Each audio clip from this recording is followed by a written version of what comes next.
महाराष्ट्रामधल्या पद्म पुरस्कार प्राप्त मान्यवरांमध्ये पालघरमधले तारपावादक भिकल्या लाडक्या धिंडा यांचा समावेश आहे। त्यांना पद्मश्री पुरस्कारानं गौरवलं जात आहे। 89 वर्षांचे धिंडा हे वारली आदिवासी समाजामधून येतात।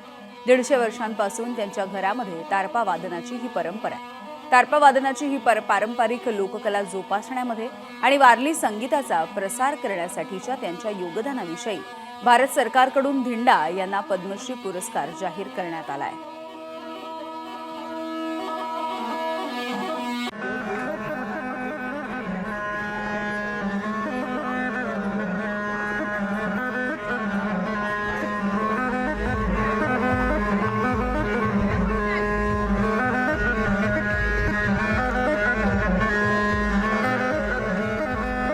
आपल्या सोबत स्वतः भिकल्या धिंडे आहेत, त्यांच्याशी आपण बोलूया। काका, काय वाटतं तुम्हाला पद्म पुरस्कार जाहीर झालाय? मी म्हणजे आमचा असा आहे की पहिला ब्रिटिश गेलं आणि काँग्रेसचा राज आलं तेव्हा शाळा नाही, मग गायची गेलो आणि गायची मला म्हाताऱ्याला सांग काय शाळा शिकशील का नोकरी करणार आहे, शाळा शिक। आणि हे तो वाद्य आपला जी संस्कृती आहे, मग आमचा नवश्या पिंजोबा वाजवायचा, नवश्याचा धाकल्या वाजवायचा, धाकल्याचा लाडक्या आणि लाडक्याचा मी भिकल्या।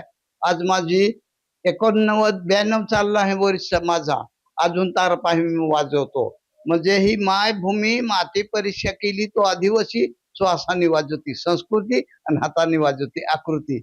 म्हणून मला महाराष्ट्र सरकारने 1 लाख पुरस्कार दिला, भारत सरकारने 1 लाख रुपये दिला आणि ती तसाच मला केंद्रित सरकारने 3 लाख रुपये दिले। आणि मला हे आता वाजवण्याची सगळी आवड लागली। मी लहान लहान दुसरी पोरं पण शिकवतो की बाबा आदिवासीची संस्कृती ही ठेवली पाहिजे।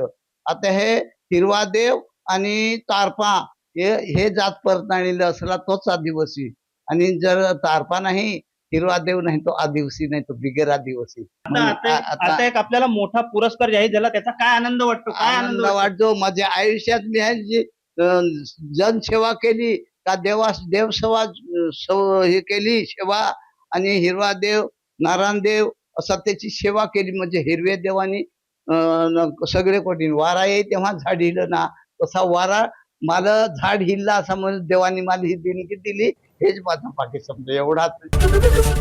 एबीपी माझा, उघडा डोळे बघा नीट।